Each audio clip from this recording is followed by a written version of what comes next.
Hello students, आज हम पढ़ेंगे refraction of light through prism. यानी प्रिज्म से हम लाइट का रिफ्रैक्शन देखेंगे और प्रिज्म के मटेरियल का हम रिफ्रैक्टिव इंडेक्स भी कैलकुलेट करेंगे। तो प्रिज्म क्या होता है?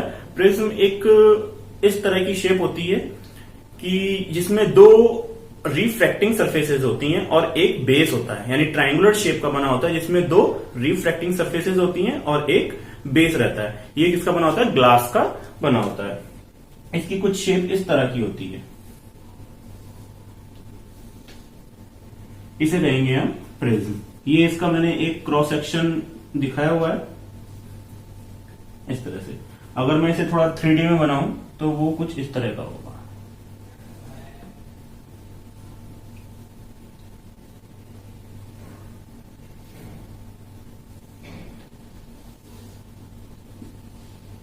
कुछ इस तरह की जो शेप होगी उसे क्या कहेंगे? हम प्रिज्म कहेंगे। जिसमें ये जो फेस है और ये जो फेस है, ये दोनों रिफ्रैक्टिंग फेस है। यहां से लाइट का रिफ्रैक्शन होगा। देखते हैं किस तरह से लाइट का रिफ्रैक्शन होगा।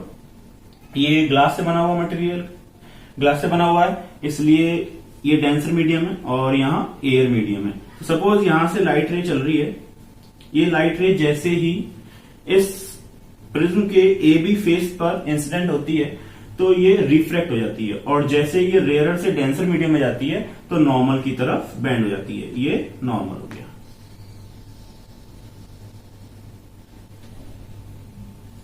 ये नॉर्मल की तरफ बेंड हो जाती है और फिर से इस सरफेस से रिफ्रैक्ट होती है और रिफ्रैक्ट होकर डेंसर मीडियम से रेयरर में जाती है तो वापस से क्या हो जाती है? नॉर्मल से अवे हो जाती है। तो ये सरफेस पे हमने नॉर्मल ड्रॉ कर दिया। अब ये जो होता है इसे कहते हैं angle of incidence, angle of refraction, यानी फर्स्ट रिफ्रैक्शन एंगल और ये सेकंड रिफ्रैक्शन एंगल, और ये एंगल ऑफ एक्सटीरियर है ई। जब मैं इस इंसिडेंट रे को आगे बढ़ाता हूं और ये जो रिफ्रैक्टेड रे है या एक्सटीरियर रे है, जब इसको मैं पीछे बढ़ाता हूं तो ये जिस पॉइंट पे मीट करती है तो ये दोनों रेज, इंसिडेंट रे और एक्सटीरियर रे, एक एंगल बनाती हैं। इसे कहते हैं हम angle of deviation. The angle between incident ray and exterior ray is called angle of deviation. तो इसे हमने डेल से दिखाया गया है। यह एंगल ऑफ डेविएशन। पॉइंट का नाम O और ये O डैश।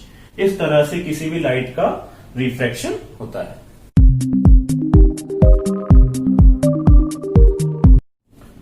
तो आप यहां समझ सकते हैं कि पहले प्रिज्म किसे कहते हैं कि प्रिज्म एक इस तरह का सरफेस होता है जिसमें दो रिफ्रैक्टिंग सरफेसेस होती हैं। दो फेस उसके रिफ्रैक्टिंग सरफेस की तरह बिहेव करते हैं और एक उसमें बेस होता है। यानी कुछ 3D में इस तरह को देख सकते हैं। तो आपको एक फेस तो ये दिखाई दे रहा होगा O A B C, और एक फेस है B C D E, और एक फेस है O D E A। ये तीन फेस है और इसमें से C D B E ये जो है ये बेस की तरह बिहेव करेगा, लेकिन O C B A जो फेस है ये एक रिफ्रैक्टिंग सरफेस की तरह बिहेव करेगा। इसी तरह दूसरी रिफ्रैक्टिंग सरफेस होगी इसकी O D E A। तो इस तरह से आप प्रिज्म को इमेजिन कर सकते हैं। अब किसी लाइट का रिफ्रैक्शन किस तरह से हो रहा है वो इस डायग्राम में देख सकते हैं। सपोज ये कोई लाइट रे है PQ और ये प्रिज्म के एक फेस पे इंसिडेंट हो रही है। इंसिडेंट होके जैसे ही ये रेयरर मीडियम से डेंसर मीडियम में एंटर कर रही है तो इसका रिफ्रैक्शन हो रहा है, और रिफ्रैक्शन होके लाइट रे नॉर्मल की तरफ बेंड हो रही है। ये हमने AB सरफेस के परपेंडिकुलर नॉर्मल ड्रॉ किया है। ये M N हम इसको कह सकते हैं, या M O डैश जो है ये क्या हो गया? नॉर्मल हो गया। तो अंदर की तरफ जो लाइट रे ट्रेवल कर रही है वो QR है, और जैसे ही ये लाइट रे इस सरफेस AC पर इंसिडेंट होती है वापस से इसका रिफ्रैक्शन हो जाता है और ये नॉर्मल से अवे हो जाती है। तो इस तरह से एंगल बनते हैं angle of incidence, angle of exterior, और ये दो है एंगल, फर्स्ट रिफ्रैक्शन एंगल और सेकंड रिफ्रैक्शन एंगल। यहां एक और एंगल है एंगल डेल। इस डेल एंगल को क्या कहते हैं? इसे कहते हैं हम angle of deviation, angle of deviation. अब इस एंगल ऑफ डेविएशन की डेफिनेशन क्या बनती है कि इंसिडेंट रे और जो एक्सटीरियर रे है इनके बीच में बनने वाला एंगल जो होता है उसे कहते हैं एंगल ऑफ डेविएशन। अगर हम यहाँ अलग अलग इंसिडेंस एंगल पे लाइट रे को इंसिडेंट कराएं तो हम देखते हैं कि डेविएशन एंगल अलग अलग हमें मिलते हैं। और अगर आई और डेल के बीच में अगर हम ग्राफ ड्रॉ करें तो वो ग्राफ कुछ इस तरह का मिलता है।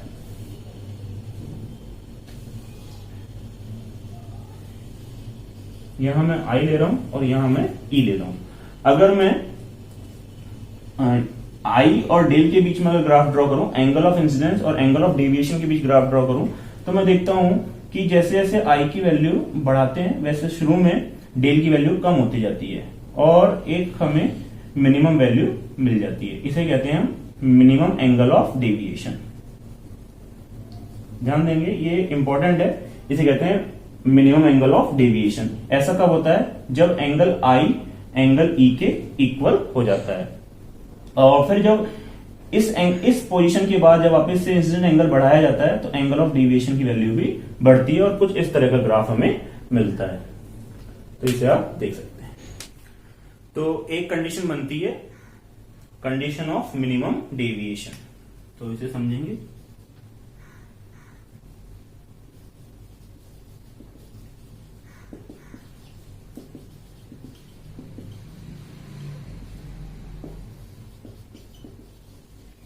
कंडीशन ऑफ मिनिमम डेविएशन किसे क्या कहते हैं? क्या कहती है कंडीशन ऑफ मिनिमम डेविएशन?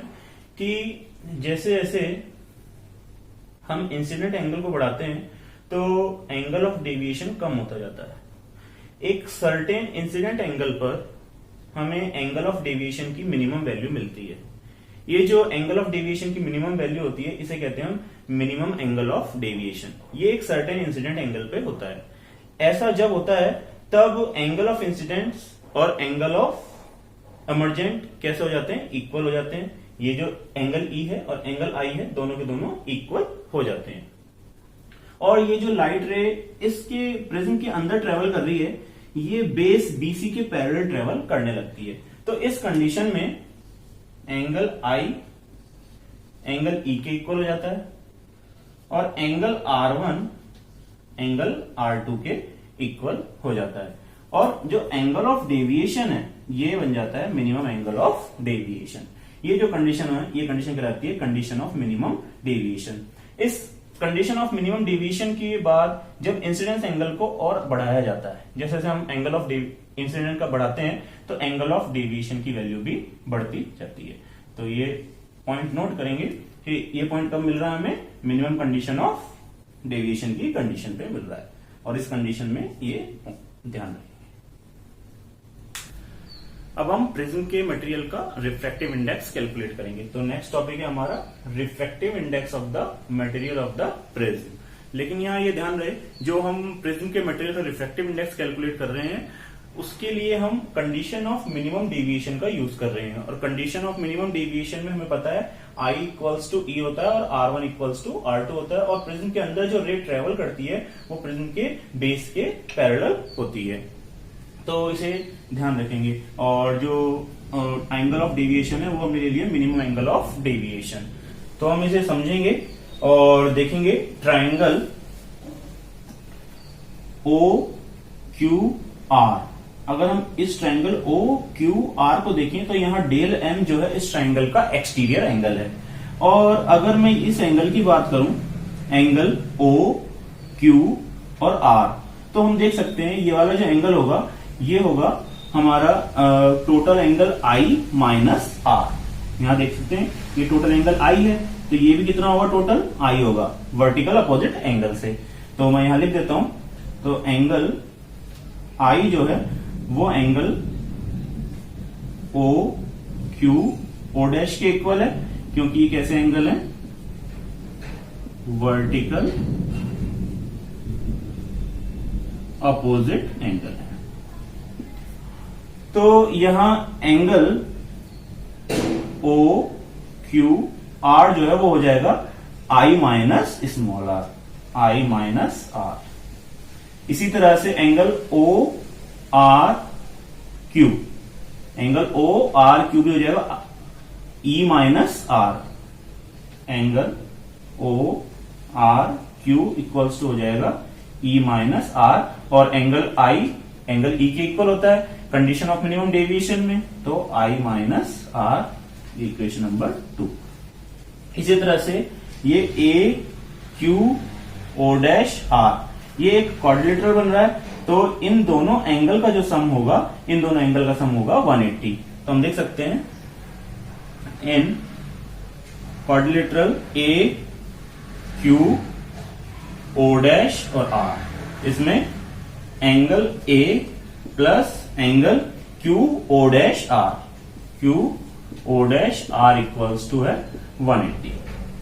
तो यहां से हम देख सकते हैं, और यहां हम देख रहे हैं ये जो ट्राइंगल बन रहा है क्यू आर ओ डैश, इस ट्राइंगल के तीनों एंगल का सम 180 होगा। तो in triangle Q O dash R angle R Q O dash plus angle Q R O dash और एंगल क्यू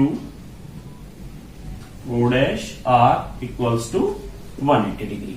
तो आप देख सकते हैं ये एंगल आर, ये एंगल आर और ये एंगल, इन तीनों एंगल का सम कितना होगा 180 होगा। तो मैं लिख सकता हूं, तो देख सकते हैं R Q O dash, R Q O dash कितना होगा R plus Q O dash R equals to 180 degree. तो ये हो जाएगा Q O dash R equals to 180 minus 2r। इस तरह से देख सकते हैं। और अगर मैं इन दोनों को कंपेयर करूं, इक्वेशन 3 और 4 को,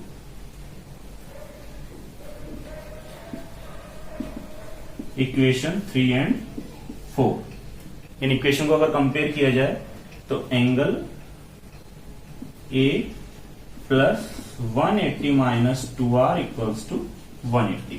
तो अब यहां से देख सकते हैं मैंने क्यू ओ डैश आर की वैल्यू को यहां रख दिया है, तो यहां से मेरे पास आ रहा है angle R equals to angle A by 2। यहां से आप देख सकते हैं angle R equals to angle A by 2, एक रिलेशन हमने यहां से निकाल लिया। अब हम लिख सकते हैं ट्राइंगल ओ क्यू आर में लिख सकते हैं डेल एम इसका एक्सटीरियर एंगल है, तो हम लिख सकते हैं in triangle O Q R del M equals to, यानी ये वाला जो एंगल है इसका वैल्यू हमने निकाला हुआ आई माइनस आर, और ये वाला जो एंगल है इसका वैल्यू भी हमने निकाला हुआ आई माइनस आर। देख सकते हैं आई माइनस आर है, और ये ई माइनस आर था, तो ई माइनस आर को हमने क्या लिख लिया था I minus R, I minus R. तो ये हो जाएगा I minus R plus I minus R. तो इसको सॉल्व कर लेंगे,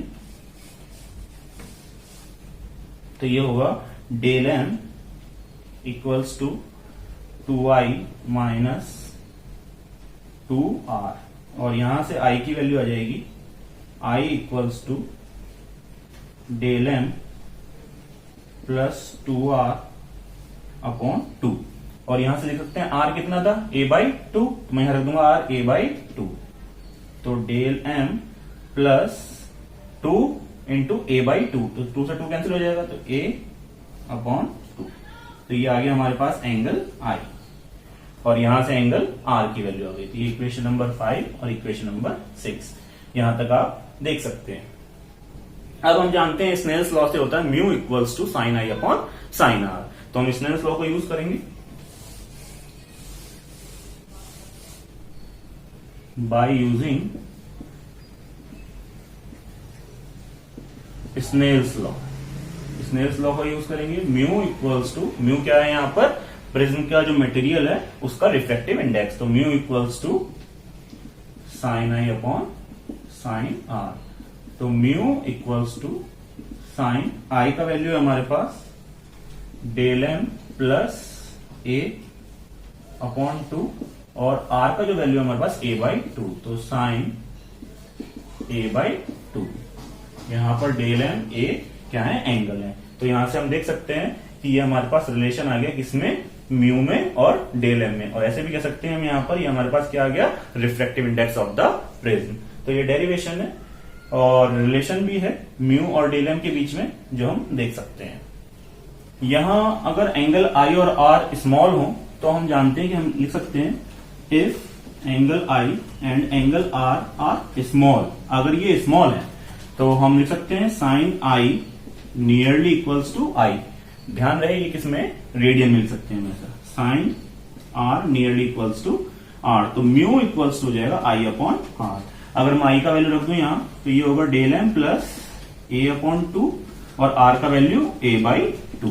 तो यहां से इसे सॉल्व करा हमने तो म्यू इक्वल्स टू आया del M plus A upon A.